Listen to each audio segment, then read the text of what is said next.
সাধনা সফল হবে যদি গো আমায় স্নেহ দিয়ে গুরুদেব বুকে টেনে নেয়।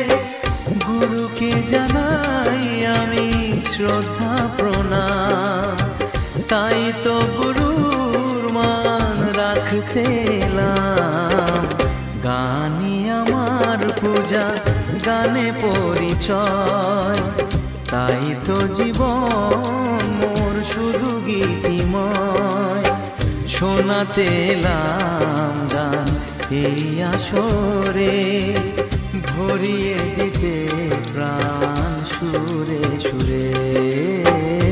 গানই আমার পূজা, গানে পরিচয়, তাই তো জীবন